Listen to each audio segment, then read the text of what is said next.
Fala, Jubicó, beleza com vocês? Hoje a gente vai dar continuidade aos estudos da gente, dessa série de estudos, né? Sobre os atributos de Deus. E hoje o atributo específico que a gente vai trabalhar é o amor de Deus. Bem, para a gente começar, vamos entender um pouquinho sobre o amor. Lá no livro Tratado do Amor Cortês, o autor diz mais ou menos assim: amor, se bem pensado, é doença do pensar entre duas pessoas ligadas, sinceras e de sexo diferente, que nos acomete com anseio, nascido da visão perturbada por abraçar, beijar e pelo fluir carnal. Amante nada mais é do que aquele que arde e em tal se deleita. Frutos não busca alcançar, e em deleitar-se em nada se esforça. Essa é uma visão do amor romântico, um amor cortês, que é como se tinha muito nessa época medieval, né? Ele era tratado muito como uma doença da alma, tipo uma patologia, onde o ser que ama entra em uma espécie de doença da razão, vendo na pessoa amada algo que não existe, algo que mais do mundo ideal em si. E esse amor arrebatador e intenso, que jurava um sentimento destruidor e eterno, foi bebido pelos românticos do século XVII, XVIII e XIX, aderido e espalhado pelo cinema do século XX, e o Ocidente inteiro, a gente aqui tem muito esse tipo de visão sobre o amor. A gente tem também uma afinidade de músicas, livros e poemas que tentam definir o amor. Alguns sabem bem como é ser amado, mas também tem aqueles que sabem muito bem como é não ser amado. Não é à toa que a sofrência está por aí até os dias de hoje, né? Ela nunca sai de moda. Mas o foco de hoje da gente, ele não está nesse amor humano, mundano. Ele vai estar no amor divino. Um amor que é completamente diferente do que há entre marido e mulher, pais e filhos, amigos e amigas, entre amigos, ou aquele amor que você sente, por exemplo, do seu animal de estimação. É um amor que, por ser divino, se torna incompreensível para nós, que a gente tem essa mente limitada, né? Por ser um amor que está além do mundo material, a gente não pode compreender completamente. Mas, felizmente, a gente tem pistas de como é esse amor. E é através da Bíblia que podemos conhecer Deus mais intimamente. E quando passamos a ser filhos, podemos sentir esse amor também. E é assim que a gente pode experimentar um pouco mais sobre ele. Se você puder, me acompanhe na leitura de 1 João, capítulo 4, versículos de 8 a 21. Pausa o vídeo, pega a Bíblia lá, e quando achar de novo, aí volta aqui. Hoje a gente vai usar bastante a Bíblia, então vai me acompanhando aí. Vamos lá? 1 João, capítulo 4, versículos de 8 a 21. Se puder, me acompanhe. Aquele que não ama não conhece a Deus, pois Deus é amor. Nisto se manifestou o amor de Deus em nós, em haver Deus enviado seu Filho unigênito ao mundo para vivermos por meio dele. Nisto consiste o amor. Não em que nós tenhamos amado a Deus, mas em que ele nos amou e enviou seu Filho como propiciação pelos nossos pecados. Amados, se Deus de tal maneira nos amou, devemos nós também amar uns aos outros. Ninguém jamais viu a Deus. Se amarmos uns aos outros, Deus permanece em nós e o seu amor é em nós aperfeiçoado. Nisto conhecemos que permanecemos nele e ele em nós, em que nos deu o seu Espírito. E nós temos visto e testemunhamos que o Pai enviou seu Filho como Salvador do mundo. Aquele que confessar que Jesus é o Filho de Deus, Deus permanece nele, e ele em Deus. E nós conhecemos e cremos no amor que Deus tem por nós. Deus é amor, e aquele que permanece no amor, permanece em Deus, e Deus nele. Nisto é em nós aperfeiçoado o amor, para que, no dia do juízo, mantenhamos confiança, pois, segundo ele é, também nós somos neste mundo. No amor não existe medo, antes o perfeito amor lança fora o medo. Ora, o medo produz tormento, logo aquele que teme não é aperfeiçoado no amor. Nós amamos porque ele nos amou primeiro. Se alguém disser, amam a Deus e odiar o seu irmão é mentiroso, pois aquele que não ama seu irmão, a quem vê, não pode amar a Deus a quem não vê. Ora, temos da parte dele este mandamento, que aquele que ama a Deus, também a seu irmão. Amém. Bem, pelo que a gente viu nesse texto, é que Deus, ele é amor. Entender um pouco mais sobre o amor é entender um pouco mais sobre Deus, ganhar intimidade com Deus, esse tipo de coisa, que é o que a gente tem que sempre tentar estar fazendo, ganhar mais intimidade com Deus para poder se parecer mais com Ele. Mas sabendo que Deus é amor, com isso a gente também sabe que o amor ele começa na eternidade, pois Deus ele é eterno. O amor começa entre as três pessoas da Trindade, onde cada um tem amor infinito pela outra. Mas ele não está restrito à Trindade, ele permeia todo o espaço e tempo. A gente vai ver hoje algumas características que vão nos ajudar a entender um pouco mais sobre esse amor. No final, entender um pouco mais sobre Deus, qual o plano dele, e entender algumas aplicações de como entender essas coisas pode afetar a nossa vida. A primeira característica de hoje é que o amor de Deus ele é incondicional. E para entender isso, a gente tem que se fazer uma pergunta. O que foi que Deus viu em nós, que Deus viu na gente, para que a gente merecesse esse amor? A resposta, obviamente, é nada, né? Pois nós não fizemos nada para merecer e nós não temos como fazer nada para merecer um amor infinito. Mas todos nós somos como o imundo, e todas as nossas justiças como o trapo da imundicícia. Todos nós murchamos como a folha, e as nossas iniquidades como um vento nos arrebata. Pois todos pecaram e estão destituídos da glória de Deus, não é mesmo? Tudo isso que a gente vê, a gente tira a conclusão de que tudo que temos atrai ódio. O pecado é o que nos torna imerecedores de qualquer coisa vinda de Deus. Mas mesmo assim, Deus nos ama. Ele não faz acepção de pessoas por conta de suas práticas, mas Deus prova o seu amor para conosco, em que Cristo morreu por nós, sendo nós ainda pecadores. A gente vê lá em Romanos 5:8.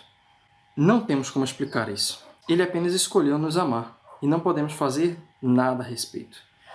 Lá em Deuteronômio 7 e 8, capítulo 7, versículo 7 e 8, diz assim: Não vos teve o Senhor afeição, nem vos escolheu porque eram mais numerosos do que qualquer povo, pois eram o menor de todos os povos, mas porque o Senhor vos amava, e para guardar o juramento que fizera a vossos pais, o Senhor vos tirou com a mão poderosa e vos resgatou da casa de servidão, do poder do faraó, rei do Egito. O amor de Deus, ele não é causado, ele simplesmente é. E é isso que o torna um amor incondicional. Mas com isso a gente passa para a nossa segunda característica do amor de Deus, é que ele veio antes da fundação do mundo. Antes mesmo da gente nascer e dar o primeiro respiro, Deus já nos amava. A gente vai ver lá em Jeremias, capítulo 1, versículo 5. Se puder, abra lá comigo. Antes de formá-lo, no ventre eu o escolhi. Antes de você nascer, eu o separei e o designei profeta às nações. Já lá em Apocalipse 13, versículo 8, ele nos mostra que antes que houvesse mundo, nosso nome já estava escrito no livro da vida. E é Deus que nos atrai para ele por meio do seu amor. Como o próprio diz lá em Jeremias 31, 3. Eu a amei com amor eterno e com amor leal a atraí. E é com isso a gente vê que o amor de Deus ele já estava desde o começo, antes da criação do mundo. A próxima característica é que o amor de Deus ele é excepcional, porque ele ultrapassa qualquer limite. Ele excede todo e qualquer entendimento, como a gente pode ver lá em Efésios, capítulo 3, versículo 19. Mas, se puder, essa você é bom acompanhar comigo. É lá em Ezequiel, capítulo 16, versículos de 3 a 10. Assim diz o Senhor Deus a Jerusalém: A tua origem e o teu nascimento procedem da terra dos cananeus. Teu pai era amoreu e tua mãe Eteia. Quanto ao teu nascimento, no dia em que nascestes, não foi cortado o umbigo, nem foste lavada com água para limpar-te, nem esfregada com sal, nem envolta em faixas. Não se apiedou de ti olho algum, para te fazer alguma dessas coisas. Compadecido de ti, antes fosse lançada em pleno campo, no dia em que nasceste, porque tiveram nojo de ti. Passando eu por junto de ti, vi-te a revolver-te no teu sangue, e te disse: ainda que estás no teu sangue, vive. Sim, ainda que estás no teu sangue, vive. Eu te fiz multiplicar como um renovo no campo. Cresceste e te engrandeceste, e chegaste à grande formosura. Formaram-se os teus seios e te cresceram os cabelos. No entanto, estavas nua e descoberta. Passando eu por junto de ti, vi-te, e eis que o teu tempo era tempo de amores. Estendi sobre ti as abas do meu manto e a cobri, e cobri a tua nudez. Dei-te juramento e entrei em aliança contigo, diz o Senhor Deus, e passaste a ser minha. Então te lavei com água e te enxaguei do teu sangue e te ungi com óleo. Também te vesti de roupas bordadas e te calcei com couro da melhor qualidade e te cingi de linho fino e te cobri em seda. Essa passagem eu acho ela fantástica, porque ela traz todo aquele sentimento que o pecado faz na gente, que o pecado causa na gente, mas, por outro lado, ela traz todo aquele sentimento de transformação que o amor de Deus causa na gente. Se você para refletir nessa passagem, imagina um bebê que acabou de sair da barriga da mãe, ainda está no cordão umbilical, o cordão umbilical não foi cortado, está todo ensanguentado, nu e gritando ainda mais. Esse mesmo bebê, foi descartado como lixo. Ninguém o quis. Ele não foi nem limpo, nem enrolado em algo para se proteger. Simplesmente jogado. As pessoas passavam por ele e tinham nojo e repulsa. Porque esse bebê, ele não estava no hospital recebendo os cuidados. Ele foi simplesmente jogado em campo aberto. Do jeito que veio ao mundo, estava lá. E estava à beira da morte. Justamente por conta disso, porque ele não recebeu todos esses cuidados. Mas, de repente, aparece essa figura, né? A figura de Deus, que ele passa por perto, escuta aquele choro, sente aquela catinga do sangue coagulado e da sujeira que está ali, o bebê jogado em campo aberto.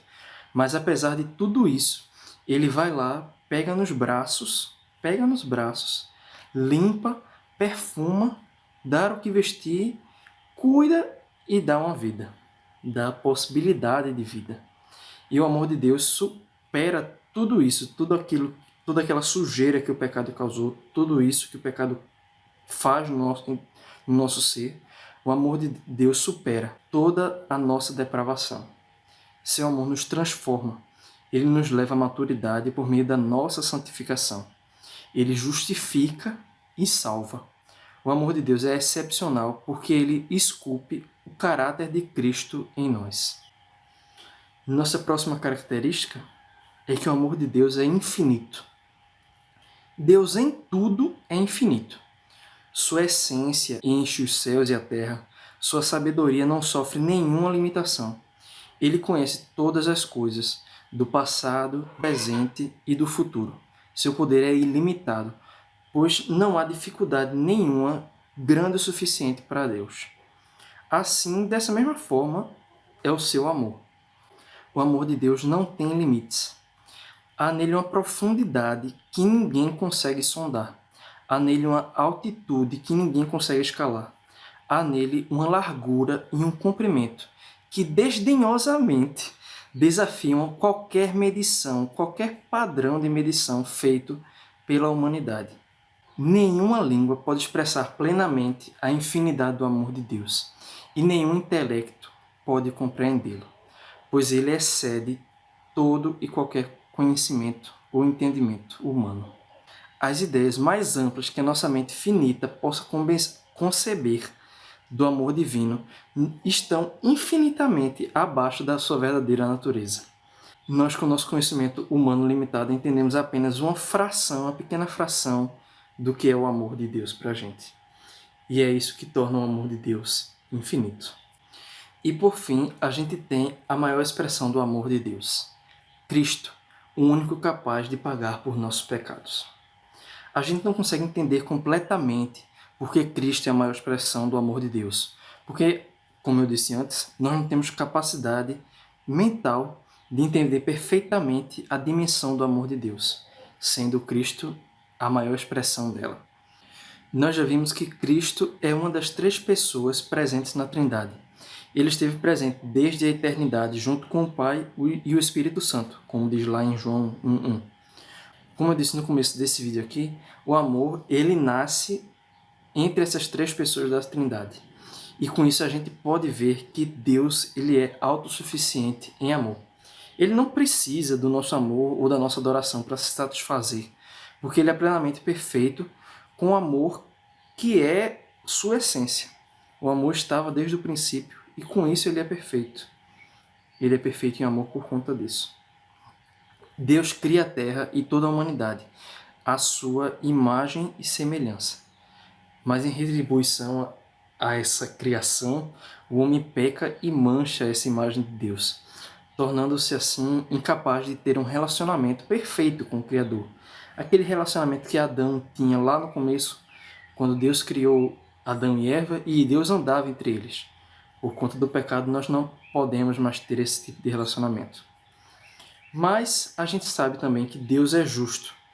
E para que o relacionamento entre Deus e o homem pudesse ser restabelecido, o castigo por essa desobediência que a gente teve precisava ser aplicado. E a gente sabe também que é interesse de Deus ter um relacionamento conosco, nós que somos criaturas dele. Mas a gente também sabe que o salário do pecado é a morte. E como resolver essa questão? Deus então traz a solução para a gente. Ele manda para a humanidade o único ser humano que era completamente puro e sem pecado. Jesus era o único que podia meio que permanecer na brecha, o único que Satanás não tinha direito. Ele era o único que não merecia morte, seja física ou espiritual, mas cumprindo o propósito pelo qual ele veio à Terra, Jesus voluntariamente se ofereceu. Ele foi crucificado e, como um sacrifício supremo e irrepreensível, ele morreu como o Cordeiro de Deus, a expiação por toda a humanidade. Ele suportou o castigo de todos os nossos pecados e morreu eficazmente por todos aqueles que Deus ama. O justo pelos injustos. Depois você pode confirmar isso lá em Romanos 5:10, 2 Coríntios 5:21 e 1 Pedro 3:18. Para você ter uma noção mais ou menos assim, Jesus ele não simplesmente teve uma morte física, mas ele experimentou a separação de Deus enquanto estava pendurado na cruz. O Deus Pai sabia que Jesus passaria por todo esse sofrimento, mas mesmo assim decidiu enviar Jesus para nós. Porque Deus amou o mundo de tal maneira que deu seu Filho unigênito para que todo aquele que nele crê não pereça, mas tenha a vida eterna. Foi por meio desse sacrifício que todos os que nele creram conseguem obter o perdão. E isso faz com que Cristo seja a maior expressão do amor de Deus. A gente tem todos esses relatos na Bíblia, mas a gente só consegue entender, como eu disse, uma fração do que é esse amor.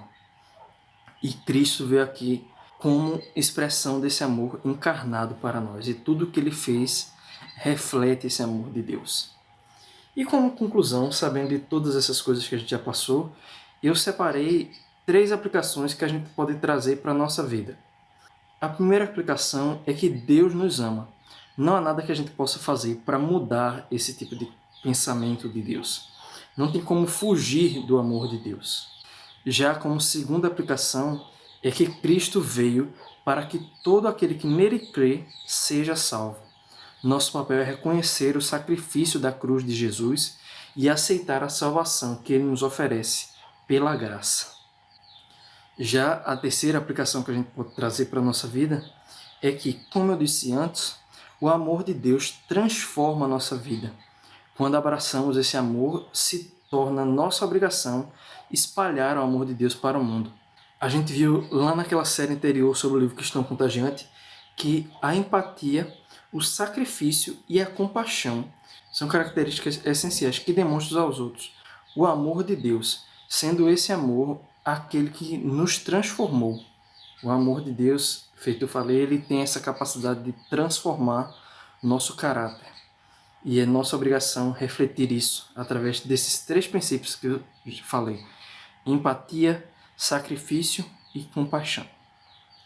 Bem, gente, espero que esse estudo de hoje tenha ajudado você a entender um pouco mais sobre o amor de Deus para conosco, o amor de Deus por si só, e que isso tenha lhe ajudado a crescer um pouco mais em intimidade com Deus, sendo esse também um dos nossos objetivos como cristãos, entender Deus e crescer em intimidade com Ele. Fiquem com Deus e até a próxima.